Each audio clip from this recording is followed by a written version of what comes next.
ابتدا ہے اس رب ذوالجلال کے بابرکت نام سے جو دلوں کے بھید خوب جانتا ہے۔ خواتین و حضرات، آپ سب کو میری طرف سے السلام علیکم ورحمۃ اللہ وبرکاتہ۔ آپ سب کا میرے چینل پر خوش آمدید۔ آج کی ویڈیو میں آپ سے مکہ کی چند اہم تاریخی اور خوبصورت زیارات کا ذکر کروں گی، جو کہ ہر مومن مسلمان کی دلی خواہش ہے کہ وہ ان مقدس مقامات پر جائے اور ان کی زیارت کرے۔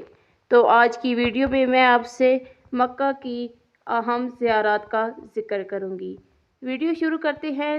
شروع کرنے سے پہلے آپ سے گزارش ہے کہ اگر آپ میرے چینل پر نیو ہیں تو میرے چینل کو لائک کریں، شیئر کریں، زیادہ سے زیادہ سبسکرائب کریں اور کامنٹ کرنا مت بھولیے گا۔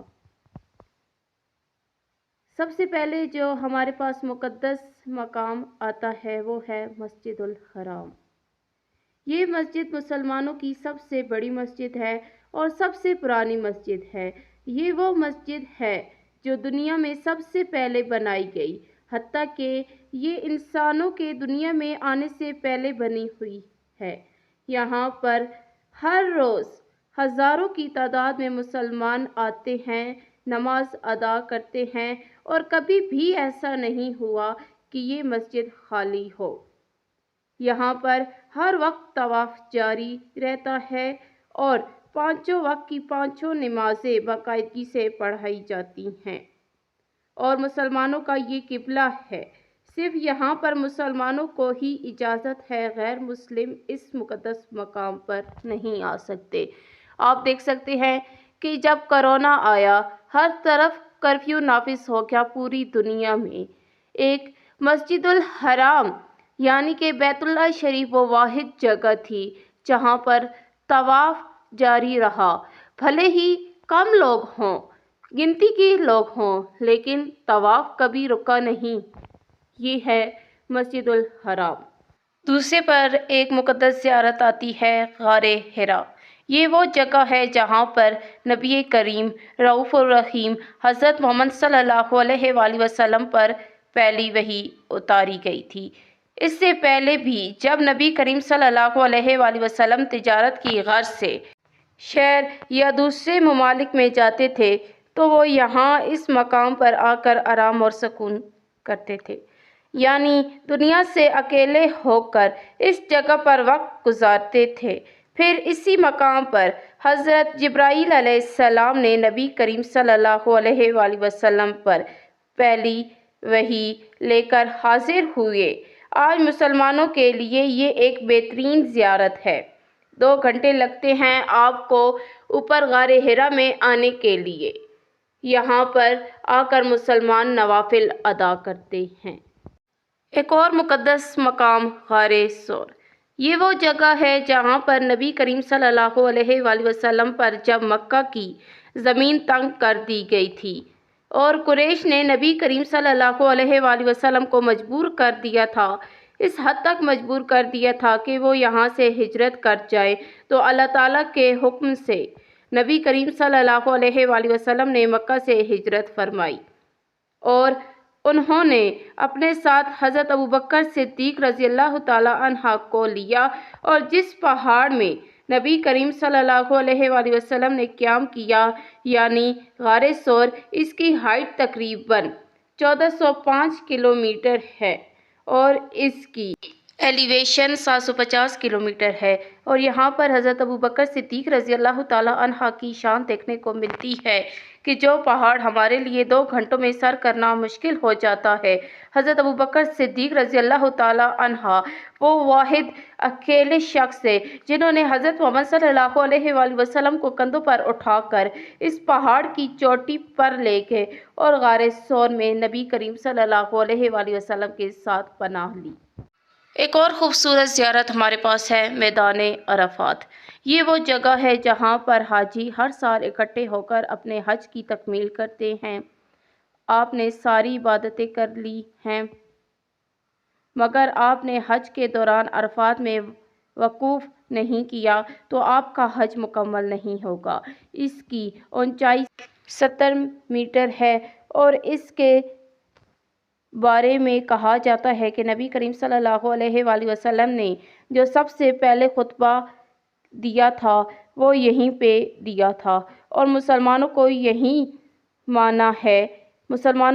یہی معنی ہے کہ جہاں پر جبل رحمت ہے وہاں پر حضرت آدم علیہ السلام اور اماں حوا ملے تھے، اور یہ قبولیت کی جگہ ہے، اور قیامت بھی اسی میدان میں آئے گی۔ اور ایک حدیث میں آتا ہے کہ جب قیامت آئے گی وہ بھی اس میدان میں آئے گی، اور سب لوگ اپنی قبروں سے اٹھ کر اسی عرفات کے میدان میں اکٹھے ہوں گے۔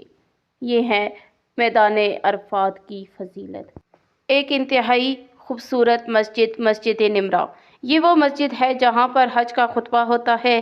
اس کا کچھ حصہ عرفات میں ہے اور کچھ حصہ عرفات کے باہر ہے، اور یہ مسجد صرف حج کے دنوں میں ہی کھولی جاتی ہے، اور یہاں پہ حج کا خطبہ دیا جاتا ہے، اور حجاج کرام یہاں پر خطبہ لیتے ہیں، ظہر کی نماز ادا کرتے ہیں، اور پھر اس کے بعد عرفات میں آ کر دعائیں کرتے ہیں۔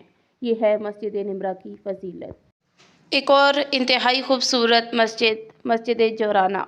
یہ وہ مسجد ہے، یہ وہ جگہ ہے جہاں پر غزوہ حنین کے بعد نبی کریم صلی اللہ علیہ وآلہ وسلم نے مکہ واپسی پر پڑاؤ ڈالا۔ نبی کریم صلی اللہ علیہ وآلہ وسلم نے غسل کیا اور عمرے کا احرام باندھا۔ اس کی مناسبت سے یہاں پر مسجد تعمیر کی گئی جسے مسجد الجورانہ کہا جاتا ہے۔ یہیں پر غزوہ حنین میں شہیدوں کا قبرستان موجود ہے۔ یہاں پر مسجد تعمیر کی گئی، اور دوسرا ہاں ایک کنواں بھی ہے جہاں پر نبی کریم صلی اللہ علیہ وآلہ وسلم نے غسل کیا تھا اور عمرے کا احرام باندھا۔ نمبر 7 پہ ہمارے پاس ایک بہت ہی خوبصورت مسجد آتی ہے جس کا نام ہے مسجد عائشہ۔ یہ وہ مسجد ہے جہاں سے امیر المومنین حضرت عائشہ صدیقہ رضی اللہ تعالی عنہا کو رسول کریم صلی اللہ علیہ وآلہ وسلم نے کہا کہ یہاں سے جائیں اور مسجد عائشہ میں جا کر احرام باندھیں اور اپنا عمرہ مکمل کریں۔ تو اس کے لیے نبی کریم صلی اللہ علیہ وآلہ وسلم نے حضرت عبدالمان کو بھیجا کہ وہ حضرت عائشہ رضی اللہ تعالی عنہا کے ساتھ جائیں اور وہاں پر جا کر عمرہ کریں۔ اس پر 2 مختلف رائے ہیں۔ ایک یہ کہ حضرت امام ابو حنیفہ رضی اللہ تعالی عنہ ان کے نزدیک یہاں سے عمرہ ہو جاتا ہے، کیونکہ نبی کریم صلی اللہ علیہ وآلہ وسلم نے حضرت عائشہ رضی اللہ تعالی عنہ کو کہا تھا، اور حضرت امام شافعی علیہ السلام کے نزدیک یہاں سے عمرہ نہیں ہو سکتا ہے۔ یہ عورتوں کے لیے مخصوص جگہ ہے تاکہ اگر وہ عمرہ اور حج پر جائیں تو انہیں کوئی مسئلہ درپیش ہو اور وہ عمرہ نہ کر سکیں، تو ان کے لیے یہ جگہ ہے کہ وہ یہاں سے جا کر عمرہ یعنی کہ وہ اپنا احرام باندھیں اور عمرہ کریں۔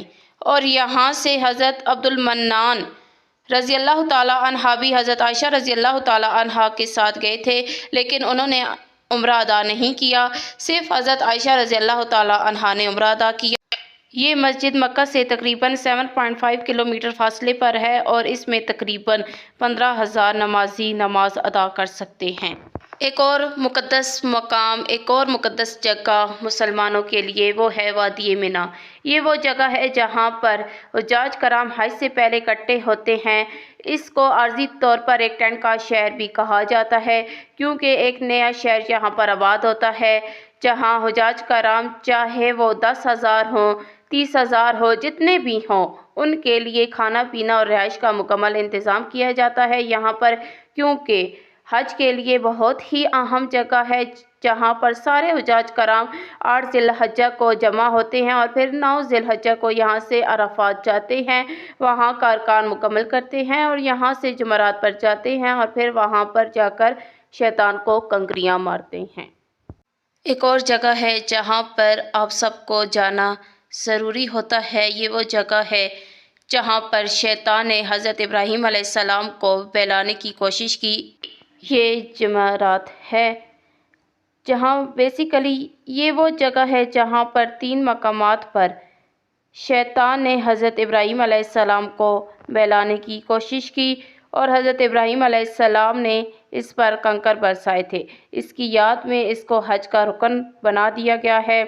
اب 10 ذی الحج کو سب سے بڑے شیطان کو کنکریاں ماری جاتی ہیں، پھر 11 اور 12 کو سارے شیطانوں کو کنکریاں ماری جاتی ہیں۔ 7 کنکریاں ماری جاتی ہیں اور ہر کنکری پر بسم اللہ اللہ اکبر کہا جاتا ہے، اور 13 ذی الحج کو تینوں شیطانوں کو کنکریاں ماری جاتی ہیں۔ وادی جمرات منی کے بالکل ساتھ ہے اور مکہ اور منی کے درمیان ہے۔ جمرات واقع ہے مکہ اور منی کے درمیان، منی سے 5-10 منٹ کی دوری پر ہے، اور اگر آپ جمرات سے مکہ جائیں تو بھی 10-15 منٹ لگیں گے۔ اکثر لوگ پیدل ہی سفر طے کر لیتے ہیں۔ ایک اور جگہ جہاں پر آپ کو وزٹ کرنا چاہیے وہ ہے مکہ کلاک ٹاور۔ یہ ٹاور سعودی عربیہ کی سب سے بڑی عمارت ہے اور دنیا کی سب سے تیسری بڑی عمارت ہے۔ اس کی اونچائی 1972 فٹ ہے اور اس کے اندر جو گھڑی لگی ہوئی ہے صرف اس کی اونچائی 187 فٹ ہے۔ یہ 5 اسٹار ہوٹل ہے اور اس کی جتنی بھی آمدن ہوتی ہے وہ سبھی حرمین پہ خرچ ہوتی ہے۔ مسجد حرام مکہ اور مسجد حرام مدینہ میں جتنا بھی پیسہ کلاک ٹاور سے آتا ہے وہ سارا حرم پہ خرچ ہوتا ہے۔ اس کے اندر فوڈ کورٹ اور رہائش بھی ہے۔ یہ حجاج کرام کے ٹھہرنے کی بہترین جگہ ہے کیونکہ یہ مسجد حرم کے بالکل نزدیک ہے۔ یہ ہے مکہ کی چند خوبصورت مقامات، خوبصورت زیارتیں جو ہر مسلمان کا دل چاہتا ہے کہ وہ جب بھی عمرہ کرے، حج کرے اور جب بھی وہ سعودیہ جائے وہ ان مقدس مقامات کی زیارت کرے۔ اگر آپ کو ان کی زیارت پسند آئی ہے تو میرے چینل کو زیادہ سے زیادہ لائک کریں، شیئر کریں اور سبسکرائب کریں۔ اب کامنٹ میں اپنا رائے دینا مت بھولیے گا۔ میں ملوں گی جلدی کسی اور ویڈیو میں کچھ اہم واقعات کے ساتھ۔ تب تک کے لیے وآخر دعوانا ان الحمدللہ رب العالمین۔